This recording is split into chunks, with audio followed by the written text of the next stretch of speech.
Who is the least likely to flub a line? Well, we know who that's not. The girls who play the Feather Girls, we had these rehearsal sessions and they were telling this story about clang, clang, clang with the trolley, and that the person who was singing the song in the show forgot the words to clang, clang, clang with the trolley. Ding, ding, ding with the bell. Piss, piss, piss went the Pistons. Wow.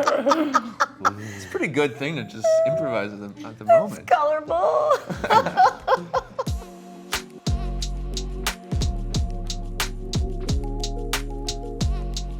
So our movie Judy is about the one and only Judy Garland.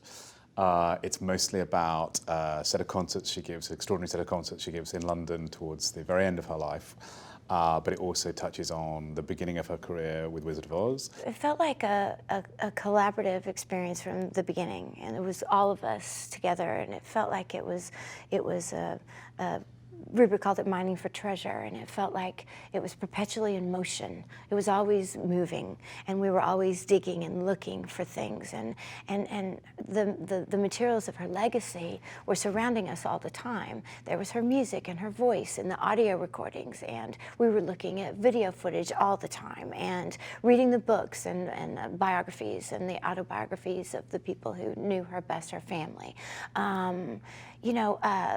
And suddenly it sort of came, I don't know, the presence of this person felt very much alive around us in all of its manifestations, and how she looked at these different times in her life, and her clothing, and again, like you said, her physical language, both in performance and not, and it just became familiar. It became familiar with the repeated exposure to all of the materials. And you also never stopped in between takes and on set. I know, Finn, you said that she stayed in character and you didn't actually see Rene Zellweger until later on through the process. Can you tell me? Right now, actually. Yeah. Hi, I'm Finn. Hi. Nice to meet you.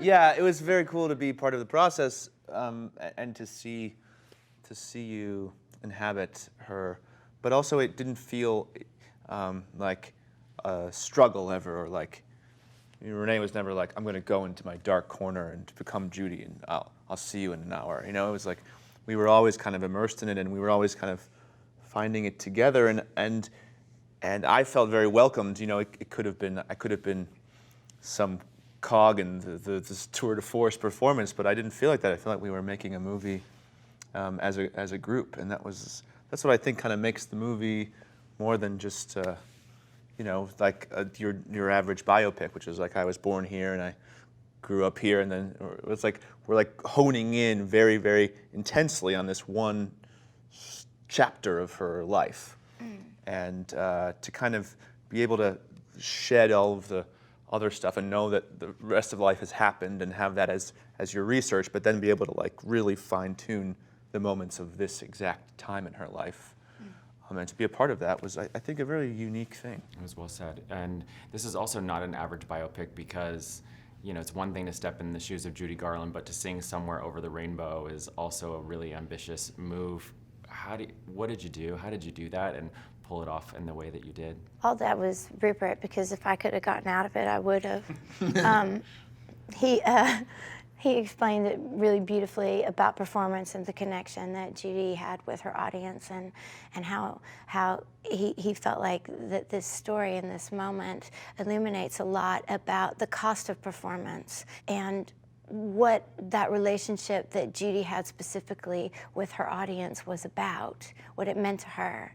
And so I understood and appreciated what it was that he was trying to capture.